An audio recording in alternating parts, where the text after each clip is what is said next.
Well हमारे taurus दोस्तों के लिए ये हफ्ता अपनी तर्ज का अहम है, क्योंकि इस हफ्ते आपका जो रूलर है वीनस, उसने घर बदल कर आपके चौथे घर में यानी कि आ जाना है आपके चौथे घर में यानी कि लियो में आने के बाद वीनस जो है 13 तारीख को उसने यहाँ जाना है, और उससे पहले आपका जो कंजंक्शन है आपके थर्ड हाउस में होगा। वीनस और जुपिटर कंजंक्ट करेंगे and that is a very good luck time, and that time is around 9th। सो 8, 9, 10 ये दिन जो 3 दिन है ये आपके लिए काफ़ी लकी दिन साबित हो सकते हैं।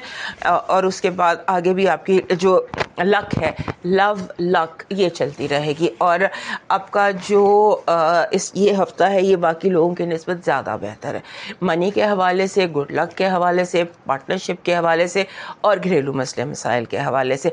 अगर आपके कोई लड़ाई झगड़े चल रहे थे घर में, घर से बाहर, तो हो सकता है कि इस दिन आपके जो लड़ाई झगड़े हैं वो सिमटना शुरू हो जाए। उसके बाद आपके जो मिड वीक है वो बहुत इम्पॉर्टेंट है। कुछ यूँ लगता है कि जैसे मिड वीक में आपको मिड वीक जो बुध जुमेरात जुम्मा जिसे आप कह सकते हैं, वीकेंड कह लीजिए, बुध ऑनवर्ड्स, ये बहुत इंपॉर्टेंट है। इसमें बहुत अच्छी चीज़ें भी हैं लेकिन उसके साथ साथ बहुत गुस्सा भी है। आपको गुस्सा भी हो सकता है, टेंशन भी हो सकती है, और आप बिला वजह कोई इन्वेस्टमेंट कर सकते हैं, बिला वजह कोई इस तरह की फाइनेंशियल कोई इस तरह का डिसीजन ले सकते हैं जो आपको नहीं लेना चाहिए, या जो आगे चल के आपके लिए प्रॉब्लम का बायस बनेगा। सो इसका आपने ध्यान रखना है कि आप जो फैसला कर रहे हैं, जो डिसीजन ले रहे हैं, वो ऐसा हो कि जो बहुत सोचा समझा हुआ हो, because this week you are making one wrong commitment finances के हवाले से, पैसों के हवाले से, उसका ध्यान रखिएगा। और जब आपका रूलर जो है वो आपके चौथे घर में आ गया, तो अब घर बनाना, बसाना, ख़रीदना, बेचना, घर के हवाले से तमाम चीज़ें जो है वो स्पॉटलाइट में आ जाएंगी अगले 3-4 हफ्ते।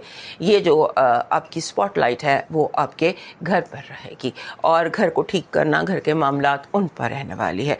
अब मूव करते हैं आपके कार्ड्स पर। आपकी जो पॉजिटिव एनर्जी है इस हफ्ते की वो ये कह रही है कि आप बेफिक्र होकर अपना मुकदमा पेश करें, अपनी बात बयान करें, और अपनी बात से हिलिएगा मत, क्योंकि हो सकता है कि आप ठीक हों, कुदरत खुद ब खुद आपकी मदद करेगी। आप अपना पाथ मत चेंज कीजिएगा, अपनी बात पर, अपने फैसले पर कायम रहिएगा, क्योंकि आपका जो फैसला है वो मान लिया जाएगा। आपकी नेगेटिव एनर्जी ईवल आई है, ईवल आई कह लीजिए, बद नज़र कह लीजिए, क्योंकि आपके लिए ये हफ्ता अच्छा है। इस हफ्ते में आप खुश भी दिखाई देते हैं और कामयाब भी दिखाई देते हैं, और ईवल आई जो है वो काफ़ी ज़्यादा आपको इस हफ्ते अफेक्ट कर सकती है।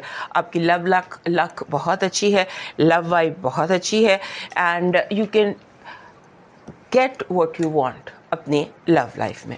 आपका जो इस हफ्ते का लकी नंबर है वो है 61। 6 and 1 ये 2 नंबर आपके लिए लक लेकर आएंगे, और वैसे इसका मतलब ये है कि आप अपने आप को प्रेफरेंस कीजिए, अपने आप को अहमियत दीजिए, और अपनी जो आपकी वो है ना, जिसे कहते हैं कि सेल्फ लव, अपनी सेल्फ रिस्पेक्ट, ये आपने सबसे मुकद्दम रखनी है। आपका जो लकी स्टोन है इस हफ्ते का वो बन रहा है, दिस इज़ कॉल्ड मरजान या रेड कॉरल। ये आपका लकी स्टोन बन रहा है। आपका लकी चार्म बन रहा है एक एलोवेरा, आपने देखा होगा, एक लंबा पत्ता, वो एक लंबा सब्ज पत्ता जो एलोवेरा कह लीजिए, या अगर एलोवेरा नहीं तो फिर anything, but I think aloe vera, it's a long green पत्ता। आपका डिवाइन मैसेज कह रहा है कि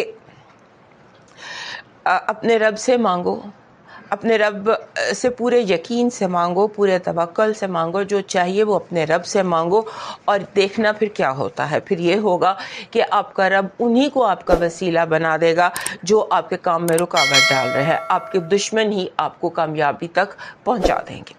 अब मूव करते हैं